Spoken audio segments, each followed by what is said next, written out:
O mundo corporal é apenas secundário. Poderia parar de existir ou jamais ter existido, sem que isso alterasse a essência do mundo espírita. Os espíritos revestem temporariamente um invólucro material perecível, cuja destruição, através da morte, lhe restitui a liberdade. Entre as diferentes espécies de seres corporais, Deus escolheu a espécie humana para a encarnação dos espíritos que atinge um certo grau de desenvolvimento. E é isso que dá à raça humana a superioridade moral e intelectual sobre as outras espécies. A alma é um espírito encarnado cujo corpo é apenas o envoltório. Há três coisas no homem. 1. O corpo ou ser material, semelhante ao dos animais e animado pelo mesmo princípio vital. 2. A alma ou ser imaterial, espírito encarnado no corpo. 3. O laço que une a alma ao corpo, princípio intermediário entre a matéria e o espírito. O homem tem então duas naturezas por meio do seu corpo. Ele participa da natureza dos animais, dos quais possui os instintos, por meio de sua alma, participa da natureza dos espíritos. A ligadura ou perispírito, que une o corpo e o espírito, é uma espécie de envoltório semimaterial. A morte é a destruição do envoltório mais grosseiro. O espírito conserva o segundo, que constitui para ele um corpo etéreo, invisível para nós em seu estado normal, mas que pode acidentalmente tornar-se visível e até mesmo palpável, tal qual acontece no fenômeno das aparições. Assim, o espírito não é um ser abstrato, indefinido, que só o pensamento pode conceber. É um ser real, circunscrito, que, em certos casos, é perceptível aos sentidos da visão, da audição e do tato. Os espíritos pertencem a diferentes classes e não são iguais em força nem em inteligência, tampouco em conhecimento e moralidade. Os da primeira ordem são os espíritos superiores, que se distinguem dos outros por sua perfeição, seus conhecimentos, sua proximidade em relação a Deus, sua pureza de sentidos e seu amor ao bem. Estes são os anjos ou espíritos puros. As demais classes estão mais e mais distanciadas dessa perfeição. Os das escalas inferiores inclinam-se a maior parte de nossas paixões: o ódio, a inveja, o ciúme, o orgulho e etc. Comprazem-se no mal. Na totalidade dos espíritos, há aqueles que não são nem muito bons, nem muito maus, estando mais para perturbadores e intrigantes do que para maus. A malícia e a inconsequência parecem ser seus parceiros. Estes são os espíritos travessos ou levianos. Os espíritos não pertencem perpetuamente à mesma ordem. Todos se aperfeiçoam, passando pelos diferentes estágios da hierarquia espírita. Esse aperfeiçoamento acontece por meio da encarnação, que a alguns é imposta como expiação e a outros como missão. A vida material é uma prova pela qual devem passar por diversas vezes, até que tenham atingido a perfeição absoluta. É uma espécie de peneira ou depurador, de onde saem mais ou menos purificados. Ao deixar o corpo, a alma retorna ao mundo dos espíritos, de onde havia saído, para retomar uma nova existência material, após um espaço de tempo mais ou menos longo, durante o qual ela se encontra em estado de espírito errante. Partindo do fato de que o espírito deve passar por diversas encarnações, conclui-se que todos nós tivemos diversas existências e que ainda teremos outras, mais ou menos aperfeiçoadas, seja na Terra ou em outros mundos. A encarnação dos espíritos sempre acontece na espécie humana. Seria um erro acreditar que a alma ou o espírito pudesse encarnar no corpo de um animal. Aí tem uma observação embaixo que já vou ler. As diferentes existências corporais do espírito são sempre progressivas e nunca regressivas, mas a velocidade do progresso depende dos esforços que faça para atingir a perfeição. As qualidades da alma são os do espírito encarnado. Assim, o homem de bem é a encarnação de um espírito bom, e o homem perverso a de um espírito impuro. Antes da encarnação, a alma possuía sua individualidade. Ela a conserva após sua separação do corpo. Ao retornar ao mundo dos espíritos, a alma reencontra todos aqueles que conheceu na Terra, e todas as suas existências anteriores são retraçadas em sua memória, com a recordação de todo o bem e de todo o mal que fez. O espírito encarnado encontra-se sob a influência da matéria.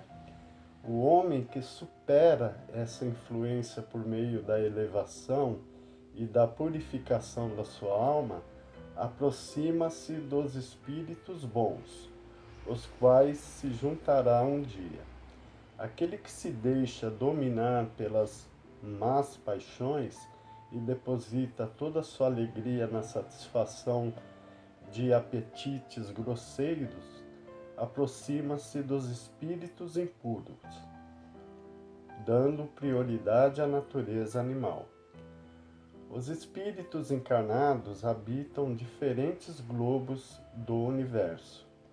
Os espíritos não encarnados ou errantes não ocupam uma região determinada e circunscrita.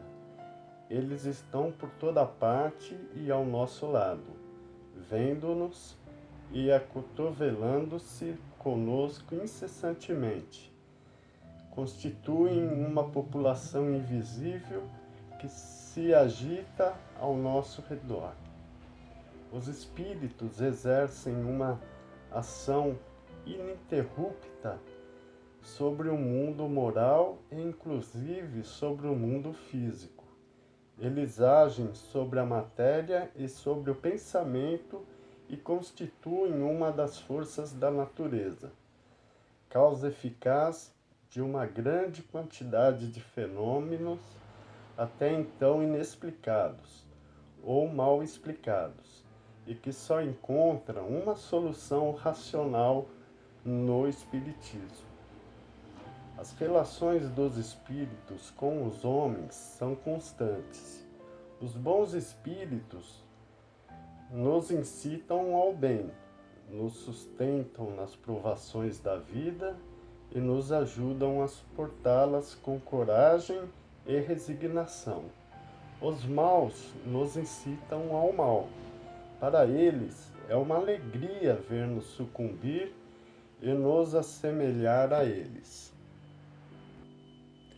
A observação que foi feita lá em cima em relação se o homem pode reencarnar num animal.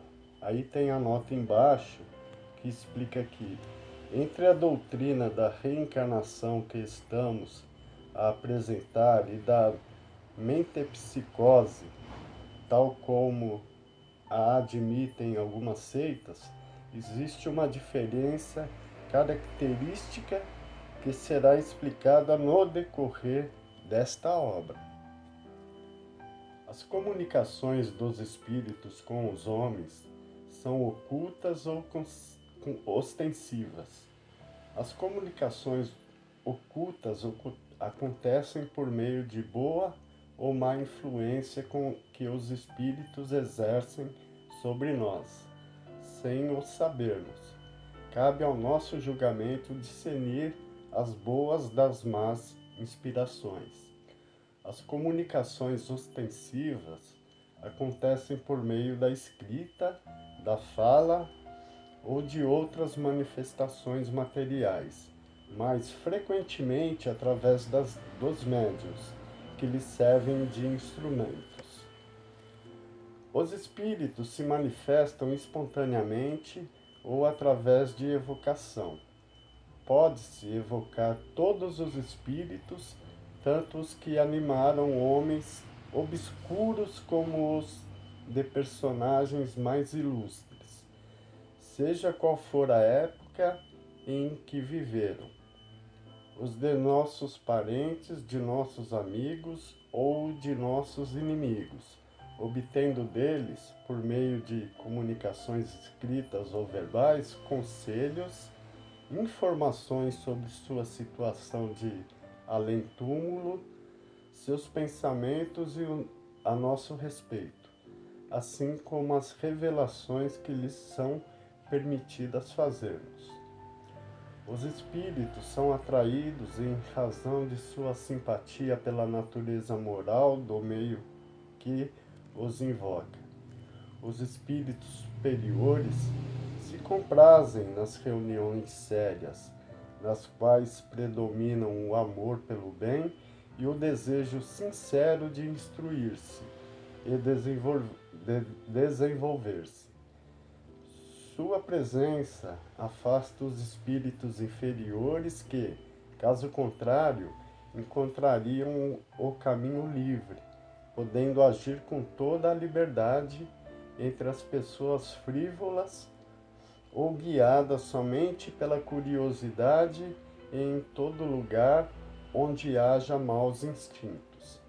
Desses espíritos, longe de se obter bons conselhos ou informações úteis, não se deve esperar nada além de futilidades, mentiras, brincadeiras de mau gosto ou mistificações, pois eles frequentemente usam nomes respeitados para melhor nos induzirem ao erro. A distinção entre os bons e os maus espíritos é extremamente fácil. A linguagem dos espíritos superiores é constantemente digna, nobre, marcada pela mais alta moralidade, livre de qualquer paixão vulgar. Seus conselhos revelam a mais pura sabedoria e têm sempre como objetivo nosso progresso e o bem da humanidade.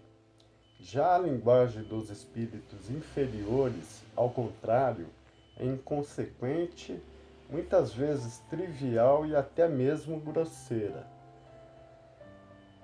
Se algumas vezes eles dizem coisas boas e verdadeiras, com muito maior frequência, dizem falsidades e absurdos, por malícia ou ignorância.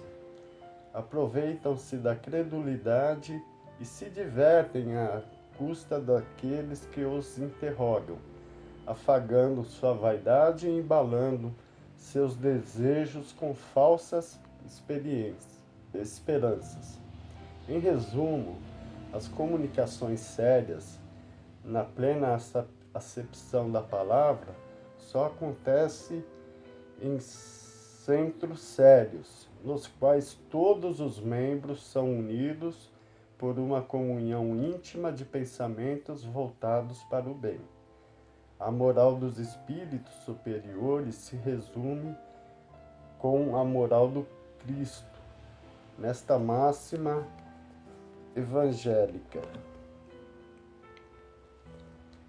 agir para com os outros como gostaríamos que os outros agissem para conosco, ou seja, fazer o bem e não fazer o mal. Nesse princípio, o homem encontra a regra universal de conduta, mesmo para suas menores ações. Eles nos ensinam que o egoísmo, o orgulho e a sensualidade são paixões que nos aproximam da natureza animal, vinculando-nos à matéria, que o homem que, já neste mundo, se desprende da matéria pelo desprezo das futilidades mundanas